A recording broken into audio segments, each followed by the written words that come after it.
My boss, I stand before you today, not just as your partner, but as your best friend, your confidant, and your greatest admirer.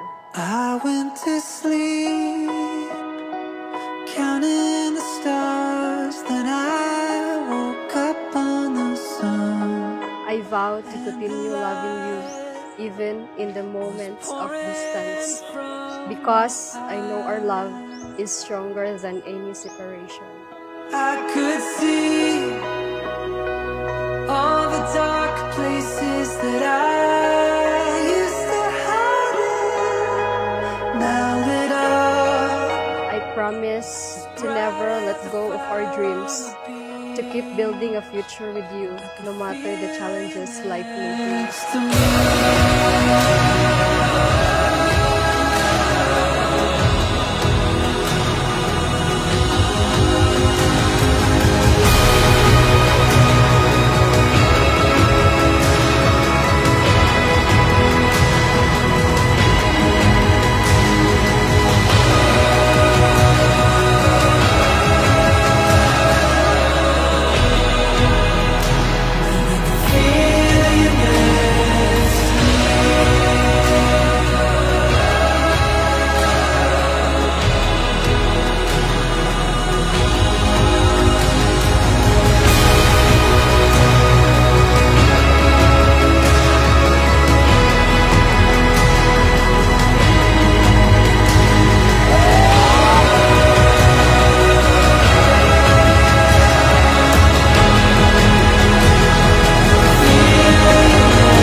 Charles and Giselle, mayong buntag ninyo.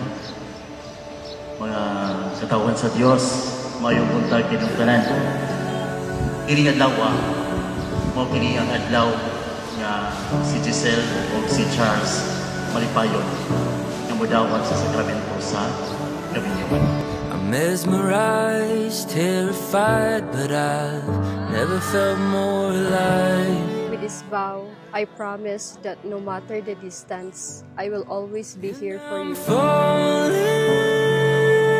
I choose you to be no other than yourself, loving what I know of you, and trusting who you will become.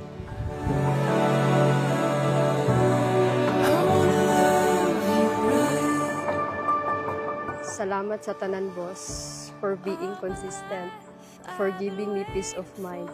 Surely, I'm at peace when I am with you. I love you now, and I will love you always. I take you to be my spouse, to have and to hold, in tears and laughter, in sickness and health, to love and cherish from the day forward in this world and the next. I love you so much. And I'm falling for you. I wanna love you. I wanna love you. I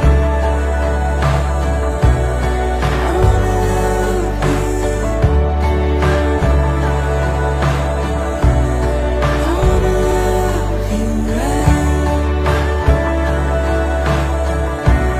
I wanna love you. Aron sayo na to sayo na to ma-internalize ang maong mensahe nining maong sakramento sa kaminyoon diha ninyo, Giselle o Charles. Ang inyong kaminyoon atong isentro nga kining kaminyoon ninyong pagadawaton naa dinhi ang itawag nato commitment sa matag usa. Through the darkest days, through the seasons change, I wanna love you right. Till our breath is gone and we can't hold on, I wanna love you right. Through the darkest days,